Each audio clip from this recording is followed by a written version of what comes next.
depart. See, understand this, when I was in my worst times, without facing some things that I don't even want to talk about, I always referred back to what my mama told me. She said, you're never in too bad a situation that you can't cry out and call on the Lord. I can remember being in situations that I didn't know how I was going to make it home. I didn't know how, amen, I was going to even get out of the corner that I was pinned up in. But sometimes you just got to, oh God, you got to baffle even the enemy. Because when you should be trying to fight and run, I had enough courage just to stop and pray. Oh God, you want to freak some folks out that are trying to do you wrong.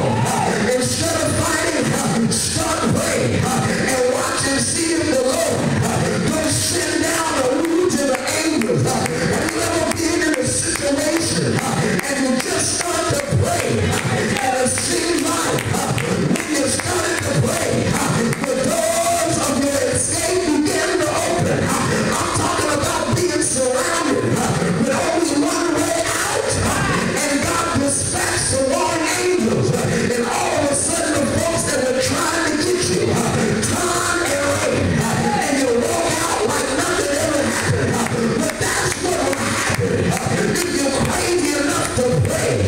That's what will happen. See, I can remember there was a time, and I'm almost finished, there was a time, oh God, when I wouldn't pray in front of my friends, because I didn't want them to know that I was a church boy, as they call me. I didn't want them to know, oh God, that I was wrapped up, tired of being taken up. Oh God, that when I got sick and tired of being sick and tired of the situation I was in, it didn't matter who was watching me. I was going to let the Lord know, I need you now, and I need you right now.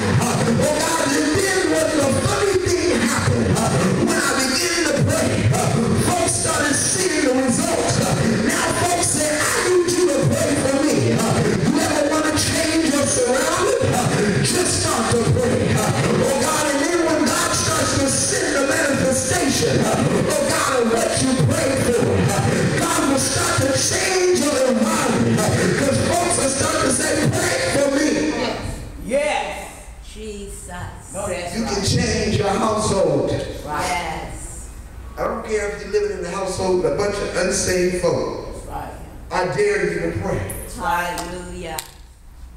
And be diligent about your praying. Yes. Set aside a time to pray. Yes. I can't tell you what time to do, but if I can just tell you that for some reason 5 a.m. is a good time to pray. You just want to shake the atmosphere. Start praying at 5 a.m. Just try it for a week or two, amen. If it don't work, amen, then come back and tell me, Bishop, something's crazy. But I know that God is able. And if you would just set yourself, oh God, yes, it's going to be hard. Oh God, you're going to say, why so early? Oh God, but it's something about that early morning prayer. Oh God, when you can get God's attention. Oh God, when see, the enemy don't want you to get up early. And he tried, oh God, to make you super sleepy.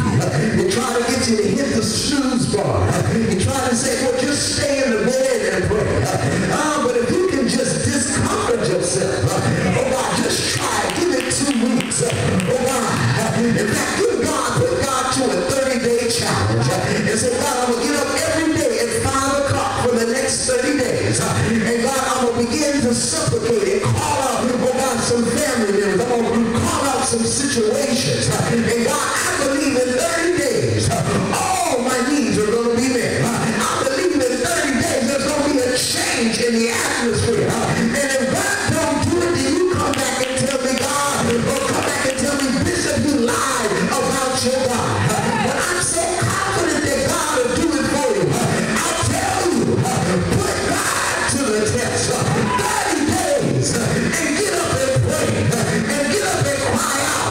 In fact, begin to write some stuff down, and just place it before God as you pray every morning. And I guarantee you, one by one,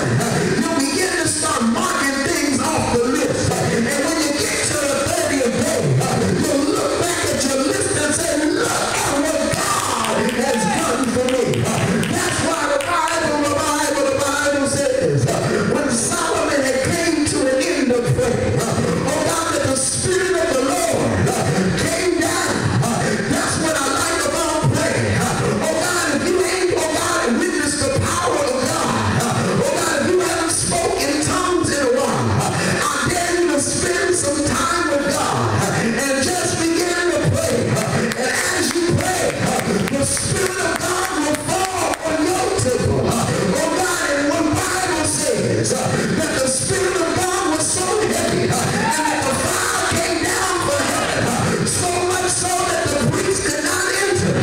In other words, it was too heavy. It was too bright.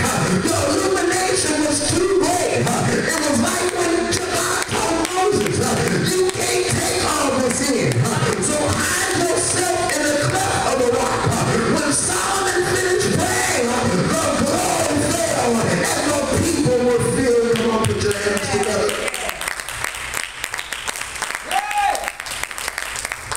You've been tuned in to Harvest Time Apostolic Ministry. If you have any questions, give me a call. Bishop Roger Gaines. That toll-free number is 888-294-7708. So this time next Sunday, you go with God, and He'll definitely go with you. Somebody give God a praise.